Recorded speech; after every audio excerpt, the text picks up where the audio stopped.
I see. 3-year-olds. Welcome to Talks with Jess. Hey, welcome. I'm glad you're here.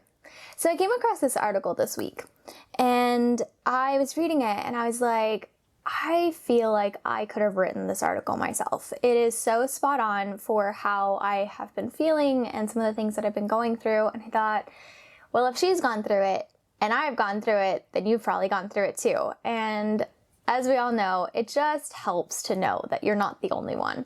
So I wanted to read through some of it with you, and I may not end up reading the whole thing, but I will definitely have it linked down below for you to read the whole thing. But I just wanted to kind of go over some of the things that she covers and talk about it and some of my thoughts on this article itself. So it's by a woman called Christine Keys, and she has her blog, Motherhood Pretty and Practical. Like I said, it'll be linked down below. It's called 17 of the Best Tips for Becoming a Calm Mom. I feel like we all need that, right? Like, give me all the tips, I want to know. and I do want to say this. I was going through and I'm like, well, I try to do that, and I do that often, and I do that, and I still have a hard time being a calm mom. So just know that these are tips and tricks, but they probably aren't going to cure you and help all of the time. She says, do you wish you knew how to be a calm mom? Let's just take a moment to paint a very common picture, in my life anyway. It's 4:30 p.m. The baby is in her high chair crying because she woke up early from her nap and because, well, it's 4:30 p.m. The toddler is in your Tupperware drawer throwing lids into the air and quote-unquote cooking right along with you. Your preschooler is asking you deep theological questions like, why is a tractor a tractor? All the while, you're standing over a stove trying desperately to whip something together, at least somewhat nutritional for your family.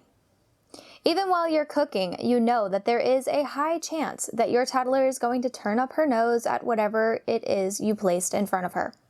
You have one ingredient to add when you hear, uh-oh, from behind you. Yeah, now there's a bottle of pee and a bunch of Tupperware sitting in it. The baby is still crying. The dinner isn't finished, and the living room floor is still scattered with toys. Sound familiar? You turn to clean up the toddler's accident while your preschooler persists with asking you why a tractor is a tractor. Your answer of, I'm not sure, just isn't cutting it. The baby lets out another ear-splitting scream, and that's it. You lose it. You yell, you stomp, you glare at your children. All you want to do is run away from the chaos, but it's all on you. There's no one to take over and deal with it all. You lose your temper and snap at your children, and at the end of the day, you lie in your bed and feel the guilt wash over you. Your behavior leaves you feeling icky and so sad. How could you have spoken to your children the way that you did? Like I said, I'm not going to read the whole thing word for word, but if you want to read it, I seriously suggest that you do because she's a great writer. But I do want to cover some of the tips that she was talking about. So her first one is try to stay rested. And I know this is hard as a mom, but it is so essential. I hear a lot of moms say, oh man, I wish I got more than 6 hours sleep. Or, oh yeah, I know, like it's been years since I've slept longer than 5 or 6 hours and that's just life and I function well enough. But it is vital. It is absolutely vital. It's not just recommended that you get 8 hours of sleep. Find your specific sleep window, and it changes throughout life. For me, when I am exercising and I am healthy, my perfect sleep amount is 7.5 hours. But when I am pregnant and not feeling my greatest or whatever, it jumps to 9 hours. 9 hours is my perfect amount. People think I'm crazy sometimes, but ever since college, I started learning about myself and learning what my body needed, and I have protected my sleep like a mama bear protects her little bears. Otherwise, I know that I'm not my best. I cannot be my best when I'm functioning on half full. I just can't do it. And eventually, the more depleted you get in sleep, the more that seems to build up, and it gets to where you can't even control your emotions anymore or anything. So that is one of the most solid foundations that you can lay, is just getting enough sleep. You need to try to get sleep. And I'm going to tell you this as well. Naps are good when you absolutely need them, but try to get a solid night's sleep. Try to make it a priority. Whatever you think is more important than that, laundry, dishes, whatever else, it is not. I promise you it's not. And you will be able to get those things done even better when you're actually rested. You won't feel so blah, and you won't just go back and forth between not wanting to do anything and just raging around your house being mad at your kids because you just don't even know what to do with yourself. The second one, she says, get up before your kids. This has been a possibility for me sometimes, and sometimes it has absolutely not been. Right now, it is really tough because I still have a baby waking up sometimes in the middle of the night, and things have been weird. The kids haven't been going to bed at their regular time because they just have been fighting us.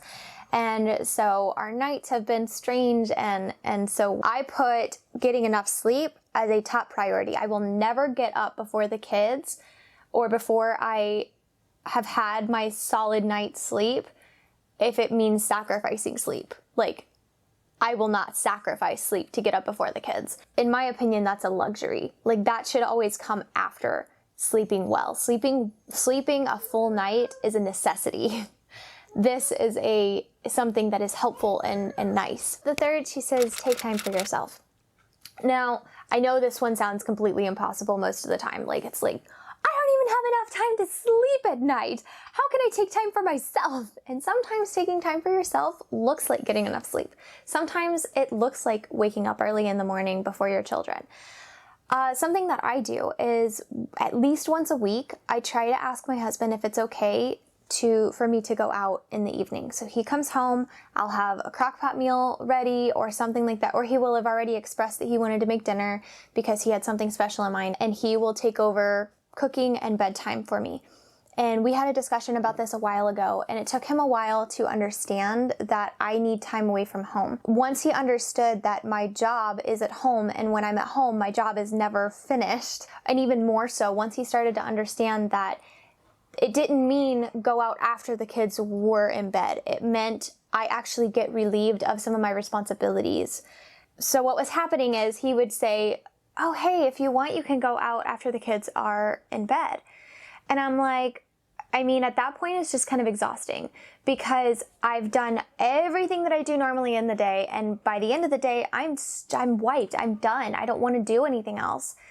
And then on top of that, I have to go out and try and find something to entertain myself with or do something for myself. Like, no, that's just, I can't do it. We had several conversations about it. It took him a little while, and me really sitting down and explaining it to him and saying, you know, I need for me not to have all of my responsibilities sometimes. I need you to take over for me so that I can go rest. And I need to actually leave the house. And if I can, I go spend time with somebody because I'm an extrovert. But if you're not an extrovert, then just leave the house, go to a cafe, read a book, whatever you need to do to just unwind, rest. Sometimes when, you know, the whole world wasn't shut down, I would go to the movie theater and watch a movie by myself because I love that kind of thing. I know it's a little strange, but I love doing that. I go to Goodwill just to browse because that's what I enjoy. I will go to Starbucks and treat myself to a coffee. Once I got him to understand what I needed, that I needed more than 2 hours, that I needed it regularly, at least once a week, if not more, that I needed just freedom to be able to go out and just be without him calling me and being like, hey, when are you coming home? Blah, blah, blah, blah, blah, because that makes me feel guilty. He started doing it on his own. He'll just come home, he'll see that I've had a long day, and he'll say, babe, I'm going to take over dinner. Why don't you go and just be? Just go have fun. Go do something for yourself. And now he understands that it is one of the ways that he can love me, one of the ways that he can take care of me. If you're thinking, my husband will never do that for me, your husband loves you. And a lot of times he's just frustrated because he doesn't know how to love you better. He wants to love you, but he's loving you in the way that he knows how. The way men receive love most of the time is not the same way that we do. And so maybe try to have a conversation with him where you talk about that and you discuss what that looks like and just put it to him that way. Just say, this is one of the ways that you can love me and take care of me. This is one of the things that he decided to do with the rest of his life whenever he asked you to marry him, is to love and protect you. And in order for you to be the best mom, you need to be able to leave the house sometimes without the kids. You need to be able to not worry about dinner being taken care of. You need to be able to just be and not be mom for a couple of hours. Just try it. So she gives a couple of other points that I'm not going to cover right now. You can read them in her article. Her sixth one, she says, declutter and clean. I cannot tell you how important this is to me. I am somebody who is running on all cylinders all the time. If I'm tripping over stuff, if there's clutter, if it's just messy and gross, I just can't. I can't do it. So I have slowly, I want to make this clear. This is not something that comes easily to most women. Please stop beating yourself up over not being good at it. I suck at this. I suck at keeping my house clean, but I learned something about habit building. You gotta do it slowly. Because I would do this thing where I would just get convicted that I needed to have my house clean because I loved having my house clean. So I would spend 5 hours cleaning the house and I'm like, I'm gonna keep it clean like this forever. And then within a week, it's a mess. And then I get lazy and I don't want to do anything and I'm exhausted because for 3 days straight, I did nothing but clean and just focus all of my energy on keeping the house clean. And so then I let the house get messy again and then I get convicted and it was this up and down and up and down and up and down all the time. And I said, I am so tired of this. I am so tired. So you know what I'm going to do? I am just going to wash the dishes every day. Even if it's just a couple of dishes, I am going to wash the dishes every day. And once it got to the point where I was going to the sink and picking up the scrubby and washing the dishes without even thinking about it, it was just happening every single day. I was like, okay, that's an integrated habit. Now let's add the next one. And slowly I've been working my way up.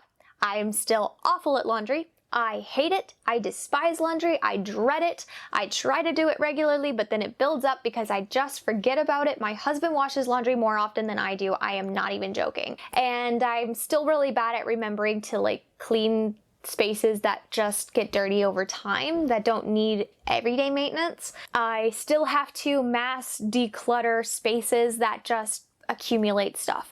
I still don't mop as often as I should. I have no idea how often you're supposed to mop, but I'm pretty sure I don't do it often enough.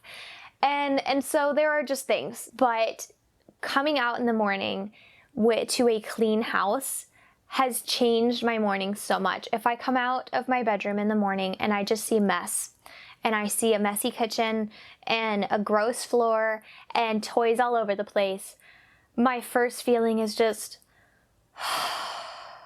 man, I have so much to do today. But if I walk out to a clean kitchen and a clean space, I'm like, okay, we can do this. So this one's an interesting one. Number 7, she says, have a coping strategy. Part of your strategy may be taking deep breaths, walking away for a couple of minutes, singing a song, using words of affirmation, etc. And I actually just tried this the other day where I was trying really hard not to get upset with my children because they were not taking a nap. I would lay my son down, turn around, and he was up out of bed already. I was getting really bad. And so I started taking deep breaths and I started talking to myself out loud, and I'm sure I looked crazy, but I was just mumbling to myself, Jess, you're a good mom. You are a good mom. You are better than this. You do not have to get angry. You do not have to yell to make your point. You are a good mom. You can stay calm. You can do this. Don't give up, because if you give up, it's just going to be worse tomorrow. You can do this. Come on. You just need to keep pushing. Just keep putting him in bed. Tell him you love him. Theo, I love you. You can do this, Jess. You're better than this. And I was repeating it over and over and over and over and over to myself. And there were moments where I was just calmly, quietly saying it, and moments where I felt like I was barely hanging on, but telling myself these things and then listening to myself say these things and affirm these things to me was so helpful. I tipped over a couple of times, but I brought myself back pretty quickly. And I calmed back down really fast. This is definitely a huge one. Have a coping mechanism. So number 9, she says, don't take it personally. This one, just teared up thinking about it. This one is so hard because it feels personal. When your kids are yelling at you, when your kids are throwing things at you and hitting you and just They don't appreciate you. They are being mean. My 3-year-old can be so mean and hurt me in ways that others can't. And it is so hard not to think, they just hate me. They just hate me. They are just doing this just to tick me off. But they're not. I was watching a video one day, this psychologist was talking, I will link their channel down below. They're fantastic. It's all about positive parenting. And he was talking about how we approach things and what our attitude is towards our kids. And we think sometimes, you should know better, or you shouldn't be doing this. You shouldn't be acting this way. Stop it. But really, they should. If you think about it and think about their development, this is exactly how they should be acting. They should be testing boundaries. They should be pushing you. They should be questioning you. They should be talking back, because that's the stage of development that they're in. If they're not doing that, you should probably be worried that they're not developing properly. And that doesn't always help me, because I'm just like, why? And then I turn to God and I'm like, why did you do this? Why did you make them like this? Why did you make this so hard? I've asked God that a lot lately. Why did you make parenting so hard?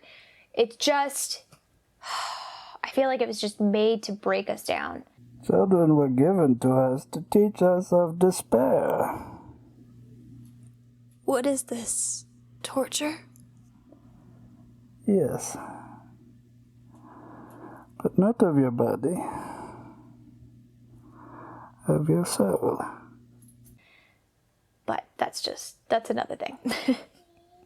Try not to take it personally, and I try to remind myself of this a lot. Jess, they love you. They're pushing because it's what they should be doing. It is not because they hate you. It's not because they just want to see you angry. Number 11 is one that I actually kind of learned from a friend of mine. She was telling me about how her parents never apologized to her whenever they would get angry, and how important she has made that in her home. She said there's times where she will blow up. She'll be angry and she'll say things or do things that she doesn't mean. And she makes sure to always go back to her children, huddle them up close, and say to them, I'm so sorry that mommy acted that way. That was mean. It was not okay. And I am sorry. And I took that, my daughter was very, very little whenever I first heard that, and I have taken that to heart, and I've applied that in my own parenting as well. I always try to apologize if I can, if I think about it. So in number 14, she says, embrace it. Embrace this time with your kids. Try to remember that the reason you stayed home was to love your children. The reason you stayed home was to be with your children. Don't let everything else become a priority. I noticed that for me, some of the things that trigger me the most are when I'm in the middle of something and my kids are bugging me constantly, and I'm not able to finish what I'm doing. Sometimes those things are important and sometimes they're not. I end up snapping at my kids, and then I take a step back and I'm like, Jess, you are here for them. You are not here to make sure your house is clean. You're not here to make sure that a special dinner is made all the time. You are not here to have all the laundry perfectly folded. You're not here so that you can have time off from life and read a book. You are here to love your children. You are here for them. And so if the things that you are doing are interfering with you loving your children, with you spending time with your children, with you being with them, maybe take a step back and look at them and say, is this really important? Is this really necessary? Is it something that I can do later? Is it something that even needs to be done? Am I putting way too much stock into this one thing? Am I putting way too much of a priority on these things that are taking time away from my children when it's really not benefiting anybody, or it's really not that big of a deal? Just take a step back and remember to embrace being a mom. You know, Jess, maybe if you spent more time with your kids, they would stop being so annoying, because they're probably just being annoying because they're trying to get your attention. They probably just want you to spend time with them. So maybe if you spent more time with them, they would stop nagging you to spend time with them. And it's this cycle that I go round and round and round in. You have to remind yourself daily of why you're here. Why did you want children in the first place? Was it just so you could have a cute, cuddly baby? If that was your reason, then I'm sorry, because they grow up. Or was it so that you could raise awesome human beings who would go out and make a difference in the world? Remind yourself to embrace it. And the final one is give yourself grace.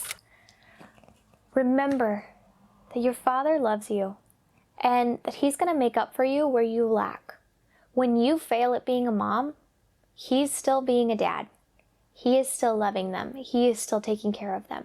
He gives you grace, which means you can give yourself grace too. Don't beat yourself up. Don't keep yourself awake, running through all of the things that you did wrong that day and all of the ways in which you failed your children.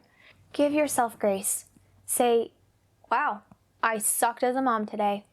I did.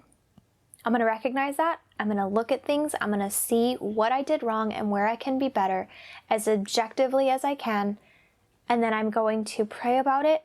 I'm going to give it to God and I'm going to be better. Give yourself grace. Recognize that you are still learning. This is the first time that you've ever done this.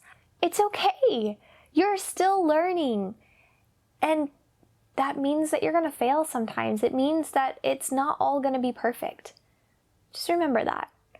And remember when you're starting to get angry or frustrated or sad and you just want to sit down on the floor and cry, that your Father has you. And that the things that you are making a priority, the things that you are putting on yourself so heavily, in the grand scheme of things, probably aren't life and death. They probably aren't the biggest thing. And it's okay. It is okay to fail sometimes. It is okay to not be the best mom, because none of us are. Like I said, that article is linked down below. I encourage you to go read it start to finish because it is an excellent article and she has a lot to share. Thank you, Christine Keys, for sharing your thoughts on this with us and allowing us to process through and think about some of these things that are so important. Guys, thank you for being here. Thank you so much for joining me and for listening to me talk. Thank you for joining me on this journey through being a mom. If you like stuff like this, if you wouldn't mind hitting the like button and maybe dropping a comment down below, because the more interaction we can get on these videos, the more people are going to see them. That's how YouTube likes to work right now. Also, if you, like me, are living mom life as a godly woman, or trying to anyway, you can hit the subscribe button and hit the little bell for notifications because that will tell you whenever I upload. I'm actually changing my upload schedule to every Wednesday and Saturday right now because Tuesdays and Saturdays was not working. I was taking Sundays away from my family in order to do some of this stuff, and I would rather not have to do that if I don't need to. It's one of the few days that we get as a family together. I hope you got something really valuable from this. If you did get any value from this video, would you mind sharing it with some of your friends? That would be really helpful to me as well, and hopefully to them. Thank you. I never know how to end my videos. I never know how to end them. My son is awake and I'm thirsty. I really want coffee. Okay, bye!